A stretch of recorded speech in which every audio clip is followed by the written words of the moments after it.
The Bauchi State Governor will be Bala Muhammed. He don make an interesting declaration give the general public. You know say the man he get presidential ambition. He go like to be president of a country Nigeria someday. Na him don dey yarn dey give country people. Say that presidential ambition wey he get, he go drop am one side. If the former president of a country wey be Goodluck Jonathan decide say he wan run for president for inside the year 2027. Oga Bala Muhammed wey be say he na governor under the umbrella of the People's Democratic Party. Na him dey yarn this one on Thursday for inside the government house wey dey for inside Bauchi, when one non-governmental organization dey come dey urge am say come o, e no go like consider to run for presidency. Na wetin the group dey yarn dey give Oga Bala Muhammed. Now Bala Muhammed come use this opportunity to talk about the things and things. They talk about how he dey admire the leadership qualities and experience of the former president of a country, maybe Goodluck Jonathan.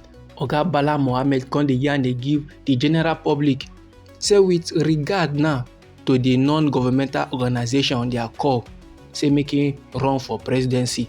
Saying they contemplate in chances as the leader of the opposition, and he know very well say good leaders dey for inside the People's Democratic Party, especially in boss wey be Goodluck Jonathan. He say he don talk am before and he go keep on dey talk am. As long as say Goodluck Jonathan dey around, he no go present himself for leadership of this country Nigeria, unless Goodluck Jonathan say okay, I no wan run for presidency.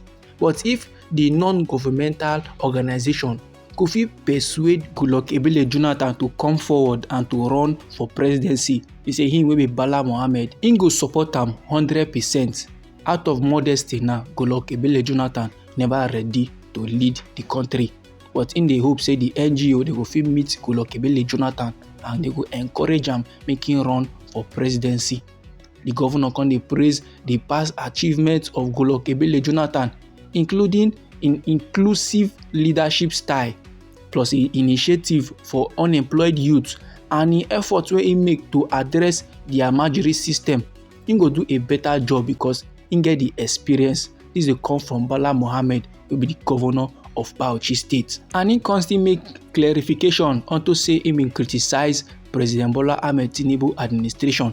He can clarify give the general public.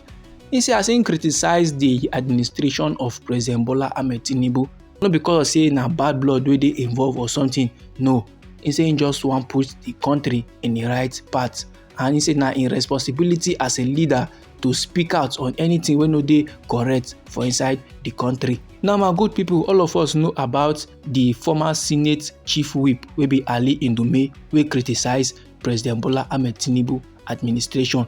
And sake of say he talk about the administration, the APC come write letter give the Senate President, so they remove Ali Ndume as the Senate Chief Whip. And as the APC leadership they organize the letter give the Senate President, and so it come play out. Normally, country people come dey para for two things. Number one, is it that now the APC now gets power over the Nigerian Senate to be say they go just organize letter give the Nigerian Senate, and the Nigerian Senate they will come initiate them, they will come obey the content of the letter. The second thing we come para country people, they come dey wonder since when way somebody go speak in mind for inside the country, they will come lead to punishment. I been of course say we no get freedom of speech again for inside the country Nigeria. I been at which level? Now Oga Bala Muhammed, he don't criticize the administration of President Bola Ahmed Tinubu.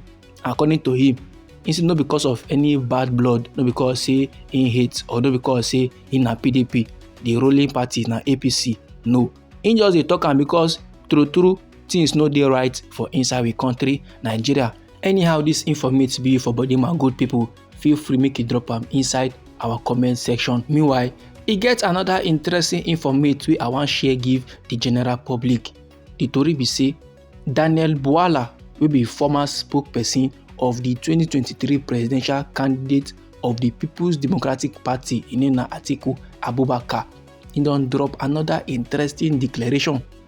Now he come outside dey yarn dey give the general public say President Bola Ahmed Tinubu na go still dey in charge of the country Nigeria for the next 8 years. That is to say, even for the year 2027, when the election don dey concluded, last na President Bola Ahmed Tinubu na go win the election and na go still be president of the country.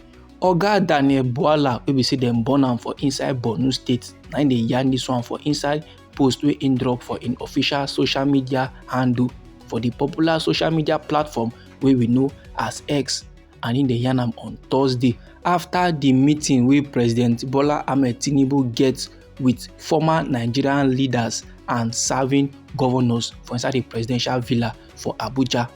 Now, according to the legal practitioner wey be Oga Daniel Bala, he say the vote of confidence wey dem pass on President Bola Ahmed Tinubu by the Council of State was a testament say the president go complete 2 tenure if dem vote am for inside 2027.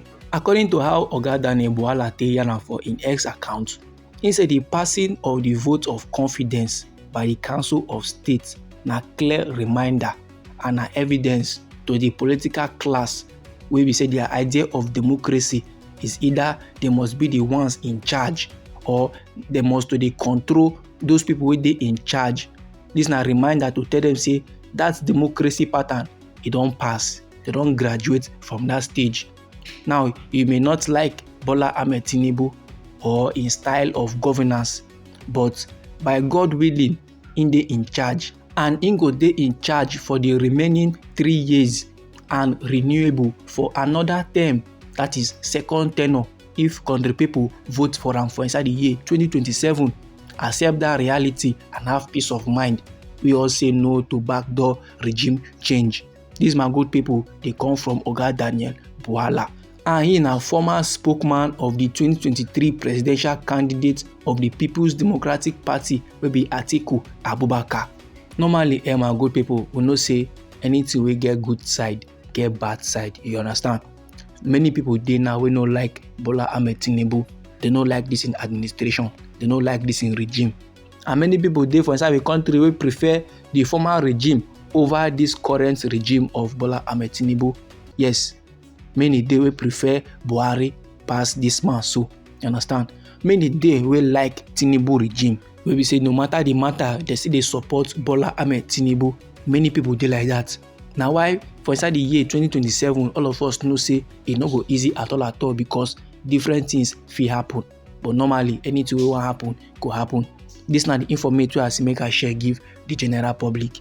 Anyhow thing be you for body, my good people, feel free make you drop am inside our comment section.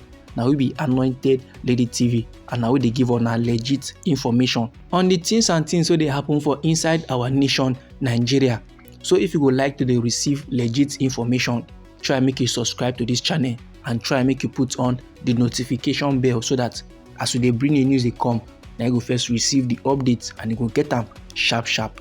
I dey bring another interesting information for you, my good people. Abeg, no go anywhere.